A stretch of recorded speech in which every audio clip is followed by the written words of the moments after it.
Greeting viewers, इस video में मैं आपको टीच करूंगा कि कैसे आप पाइथन के थ्रू डिफरेंट इमेजेस और वीडियोस डाउनलोड कर सकते हैं from any source of websites. So इसके लिए जो मॉड्यूल्स यूज़ होने करने लगा वो है, सबसे पहले रिक्वेस्ट है, इंपोर्ट और request. So if you are so ये ऑलरेडी बिल्ट इन मॉड्यूल्स है। अगर आप पाइथन 3 यूज़ कर रहे हैं, जिस तरह मैं पाइथन 3.7 यूज़ कर रहा हूँ, तो आपको इंस्टॉल करना पड़ेगा। You can install it with the simple command install request.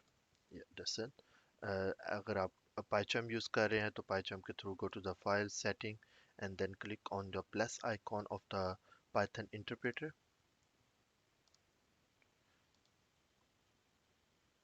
Plus icon पर क्लिक करना है और यहाँ पे सिंपल रिक्वेस्ट की कमांड से आप डाउनलोड कर इसको यहाँ से डाउनलोड कर सकते हैं। जब लाइब्रेरी आपकी डाउनलोड हो जाए उसके बाद आपने क्या करना है, जिस सोर्स से जिस वेबसाइट से आपने इमेज लेनी है, इमेज डाउनलोड करनी है, जिस तरह मैंने यहाँ पे इस वेबसाइट से लेनी है, तो यहाँ पे आपने राइट क्लिक करना है पेज पे, go to the inspect elements. Inspect element पे जाने के बाद आपने इमेज का सोर्स पिक करना है, डबल क्लिक करना है, इमेज का सोर्स कॉपी कर लें। कॉपी करने के बाद I am going to store into the variable link equal to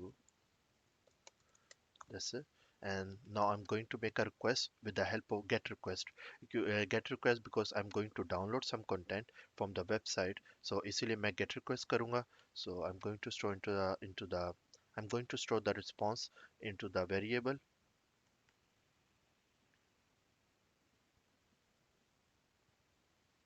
Mm, so first of all, response equal to request dot get link, जिस वेबसाइट जिस लिंक पे आपने रिक्वेस्ट सेंड करनी है। And the important thing is that जब आपने कोई request send करनी है इमेज और वीडियो डाउनलोड करने के लिए, सो उससे पहले आप उसके बाद आपने क्या करना है, अपना हेडर्स लाजमी डिफाइन करना है। अगर आप हेडर डिफाइन नहीं करेंगे तो रिक्वेस्ट आपकी 404 402 लाइक दैट इस एरर में आपको शो होगी। तो हेडर डिफाइन करने के लिए सिंपल एक कीवर्ड्स है, headers equal to double quotation mark user agent hyphen agent.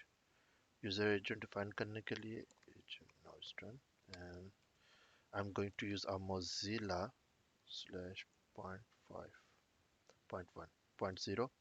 ये मेरा हेडर डिफाइन हो गया। इस पर क्लिक करने के बाद हिट एंटर करेंगे, साथ ही आपको रिस्पांस दिखाई देगा साइड पे। रिस्पांस 200 है। रिस्पांस 200 का मतलब है कि यहाँ से मैं कंटेंट डाउनलोड कर सकता हूँ। मेरा रिस्पांस सक्सेसफुली सेंड हो गया वेबसाइट पे। यहाँ पे आप कंटेंट दे सकते हैं। कंटेंट में पीएनजी डाटा स्टोर है, तो अब मैंने क्या करना है, यहाँ से कंटेंट से डाटा पिक करना है। कंटेंट से डाटा पिक करने के लिए and storing into a local image, what I am going to do is F. जैसे हम डिफरेंट टेक्स्ट फाइल को रीड एंड राइट करते हैं, उसी तरह हमने क्या करना है, यहाँ पे इमेज को राइट करना है। इमेज को राइट करने के लिए मैं आपने सबसे पहले इसको नाम देना है। मैं दे रहा हूँ यूट्यूब अपवर्क लोगो। अपवर्क लोगो, ये मैंने इसको नाम दिया है। Extension, which extension I'm going to give them is a .png, and then wb is the write binary files. So I'm going to write the binary file on there. It's done. And now I'm going to store the content f.write। अब मैं क्या कर रहा हूँ, content right करने लगा हूँ file जो नेम मैंने स्टोर किया उस पे। तो f.write लिंक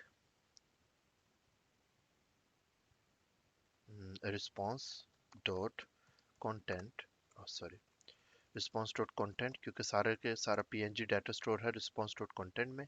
सो यहाँ पे मैंने राइट कर दिया। जब भी आपका डाटा राइट हो जाए तो next practice, because if you are downloading a multiple images then it's a good practice कि आप जब राइट कंटेंट राइट सक्सेसफुली हो जाए तो आप उसके बाद क्या कर सकते हैं, कंटेंट को जो फाइल है उसको क्लोज करें। File close successfully. Now the file has been close successfully. So अब देखते हैं हम कहाँ पे ये इमेज डाउनलोड हुई है। कॉपी करना है डायरेक्टरी पाथ को, क्योंकि ऑटोमेटिकली बाय डिफ़ॉल्ट ये क्या करता है, अ, जिस डायरेक्टरी पे आप काम कर रहे हैं वहाँ पे जाके इमेज को स्टोर कर सकते हैं। Copy path, I'm going to use that, I'm going to place on there। so अब आप यहाँ पे देखें अपर लोगो के नाम से एक फाइल स्टोर हो गई है। Book. so in this video I teach you that how you can make a request to download the images। इसको आप different purpose के लिए भी use कर सकते हैं, downloading videos और images from the different content। Thanks for watching and don't forget to subscribe our channel for the latest videos. Thanks. Bye.